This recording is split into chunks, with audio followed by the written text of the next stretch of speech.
Siamo in compagnia di Paolo Campanati, che è l'allenatore dell'Azzurra Novara. Un commento dopo una netta sconfitta per 11-0, un passo falso, una giornata storta per voi?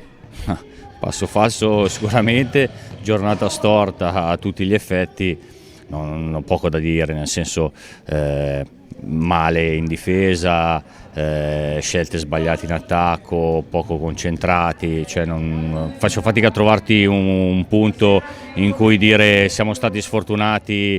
Loro l'hanno giocata bene, per carità, tiro, incrocio, contropiedi fatti bene a perfezione, nulla da dire, ma veramente un disastro, quindi c'è poco da aggiungere. Quindi, sentendo le sue parole, mister, più demeriti dell'Azzurra Novara che meriti della BDL Minimotor Correggio, secondo lei?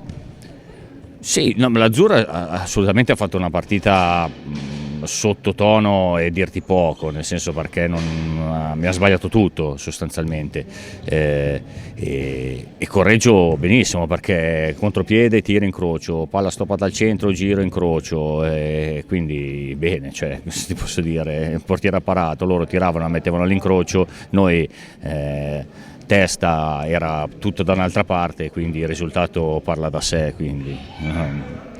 Prossima partita, avete comunque un incontro importante in casa, quindi come lo preparerete nel corso di questa settimana? La prima parola d'ordine immaginiamo sia cancellare assolutamente questa giornata.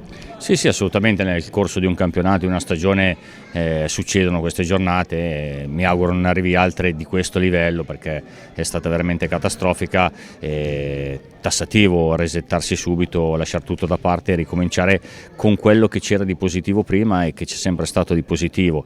Un bel gioco l'avevamo trovato, oggi chiaramente l'assenza di Brusa, Fede, Ortiz, il naso, in settimana un disastro per tanti motivi, insomma poi il risultato è stato un po' questo, che non è una scusante perché ti ripeto, proprio una giornata assurda abbiamo trovato. Bocca al lupo a Paolo Campanati, allenatore dell'Azzurra Novara. Crepi, grazie.